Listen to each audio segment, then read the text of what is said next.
Can buy me love, love, can buy me love. Welcome back to The Price of Business. I'm your host, Kevin Price, talking to you about you and your business. You know, I get again, a lot of requests for doing the show. I often do somewhere around 100 interviews a month on this program. And so it's hard to get really excited. I love all of my guests, but I don't always get that excited. But this one I'm excited about. In fact, we kind of did a pretty strong whole segment just preparing the guest for the audience rather for our guest today by sharing the audio, actually the video, but we did an audio form of this guest, the entire audio on our guest, Dr. Carol Swain. And Dr. Swain is a professor at Vanderbilt University with an extraordinary story that includes growing up in abject poverty in a house that had too many people and too few rooms, without indoor plumbing, subject to a lot of abuse, saw and even to a certain extent lived in multi-generational and perpetual poverty. And I think government instituted perpetual poverty at that. And it's an incredible story, and I want to encourage the listener. It won't be posted yet, but it will be posted soon at usdailyreview.com, and we'll have a link directly there today at priceofbusiness.com to see that video. And so I'm excited, Dr. Swain. You have a great story, and I'm delighted we were able to talk a little bit about it today. Thank you so much, and I see my story as a gift. And I do, share from my experiences. I feel like in many ways my story is an American story. I'm a strong believer in the American dream and the exceptionalism of our nation that's based on its Judeo-Christian roots. Yes, absolutely. And when did the Christian part come in? Where did you get that as part of your narrative? It doesn't really cover that in the video. My Christian conversion experience. It was a part of a process, but I became a devout believer in 1999. But God started really chasing me in 1994, and it took that long for me to sort of go through that spiritual journey that included New Age, Eastern religions, and I had grown up around a lot of Christians. You know, they were churchgoers. My family, they were Methodists, but they were not regular churchgoers. So I'd been around a lot of Christians, and I saw them as hypocrites, and I became more agnostic. I always knew that there was something larger than me guiding my life, but I would not have said, Jesus Christ. Yeah. And so I really was spiritual, but I was not in any way a Christian. Yeah, in the book of Revelations it says we're saved by the blood of the Lamb and the word of our testimony. And I tell you what that means to me is that the kind of life I live, in faith, has a profound impact on the lives of others. And it certainly does. And it's so interesting to me how God has structured and orchestrated my life. Because I was a high school dropout, I was one of 12. I would never have known anything about becoming a university professor. And when I did start working out into the world, the job that I held the longest was in a nursing home. I applied to nursing school, didn't get into nursing school, and if I'd gotten into nursing school, that would have been a different story. And then along the way, people came into my life, and they steered me towards higher education and academia. And it's a perfect job for someone like me because I am called to challenge, the prevailing wisdom of the world. And so I was able to land Princeton University as my first job, get tenure, and win prizes before God called me into His kingdom.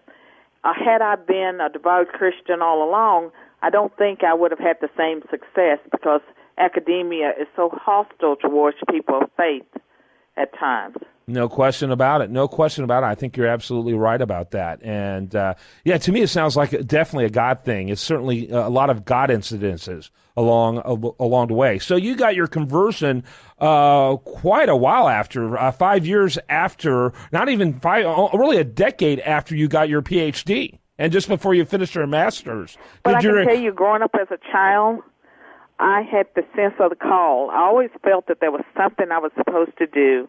I was always serious.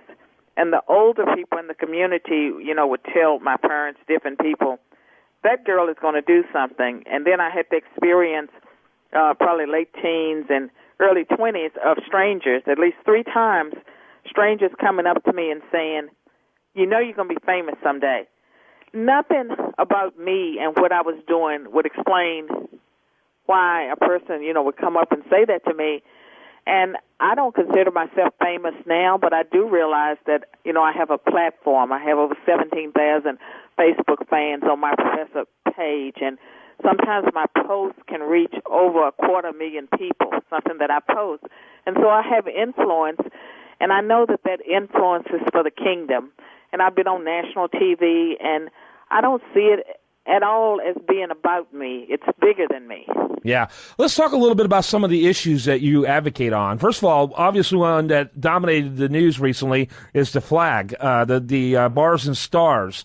Talk a little bit about the Confederate flag removal. Well, the Confederate flag, that whole issue just really connected with a book that I published in 2002 called The New White Nationalism, where I looked at some conditions in America that were converging, I thought, to create a devil's brew for racial unrest.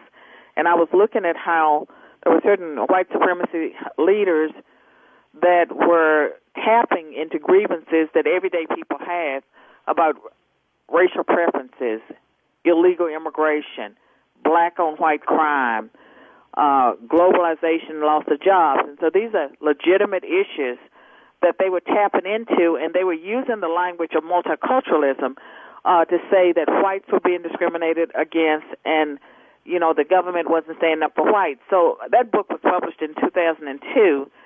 What struck me about what happened in Charleston and the Confederate flag is that if you read the manifesto that was put together by the killer, he was upset about issues.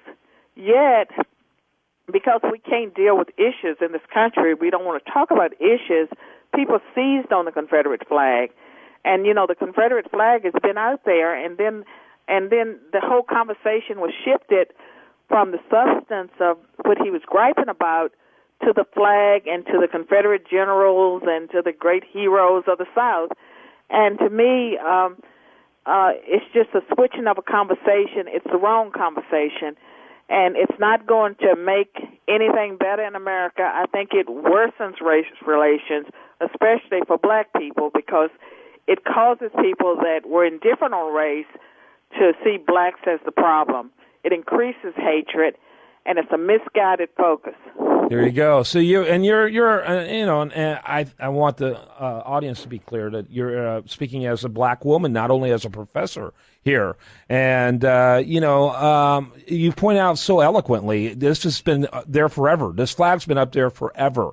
And it doesn't, let me tell you, to those who support it, and I give props to those representatives who went on the floor of their legislature to defend it, because they weren't defending racism.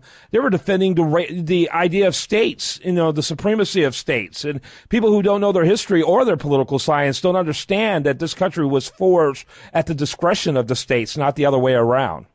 I mean, that's true. And it's just so dangerous and scary what's taking place in this nation, because while we were all, distracted by not just the shootings and the killings in South Carolina, but the flag over the flag, the Congress was passing a very important trade agreement that works to the detriment, I believe, of everyday Americans. And so all this focus on the flag, sure, it took our minds off of gun control, and so those people that will always say, take away the guns, the focus was on the flag. And, again, I mean, we're just being manipulated. One of the things you said in your video, and I want people to check it out at priceofbusiness.com, so eloquently, was about the problem of multi-generational poverty, and really the entanglement that comes with welfare. And, you even talked about just a moment ago about this interest in bringing in by the millions, potentially, individuals who don't have the ability to be competitive in our job markets, who, if they end up becoming citizenship, will be a part of that welfare plantation. And I see them, and I see even the family that you were raised in, what you described, as a group that I believe the Democrats in particular, liberals in particular, they essentially make their living off of individuals who are in multi-generational and perpetual poverty. Well, they also they stay in office by keeping us divided as Americans. Yeah. And so they stir that racial pot constantly, and they're not even responsible about the consequences. When you stir the pot of racism, you can't just put it in the box and pull it out whenever it's going to serve your political needs.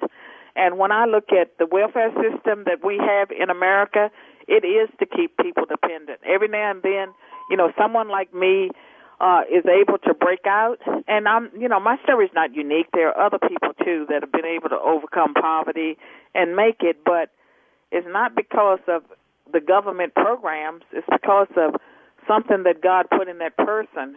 I think you would say them to say, I don't want to live this way. I think you would I say wasn't born to be poor. It was in spite of the government programs. Wouldn't you say that, Dr. Swain? Yes, in spite of the government programs. And for myself, I don't know how God did this, and I was not a devout believer at the time, but it was like I had blinders on while I was getting my education. And I never wanted people to say that I was being advanced because of affirmative action. I don't care now what they say. But I worked very hard to be an honest student. And I did not see myself as disadvantaged because I was black, I was a woman, I was poor. I didn't see those as disadvantages. But when I got to graduate school and I started studying theories of oppression, that's when I learned that I was not supposed to have accomplished any of the things that I had accomplished. Had I internalized that stuff, as an undergraduate or before I got to college, had I accepted what the social scientists say and what the world says, I would not have been able to do the things I did. I did not know that I couldn't do those things, so I went out and I did them, and I had mentors. A lot of them were white males, and they groomed me to believe that I could do anything, and there was a period in my life when I actually, went out and did things, that were remarkable because I didn't know that I had limitations because of my race and my gender and my poverty background. That's become institutionalized now, hasn't it? I mean, they make it very clear. I think one they of the make lies that we tell young people and we tell women and we tell minorities is that you have to have role models that look like you or you'll never be able to. Got to have those role models. Yeah. Well, in the case of anyone that's a first in an area, they do that without role models. And in my case, my role models did not look like me, yet they were my role models. And so it's just a way, to get, I would say, affirmative action positions to argue that minorities won't achieve unless they see someone that looks like them. It's great to see someone that looks like you that's accomplished something, but you can have role models that are not like you, that are not your same gender, that's not your same race, that's not your same socioeconomic class.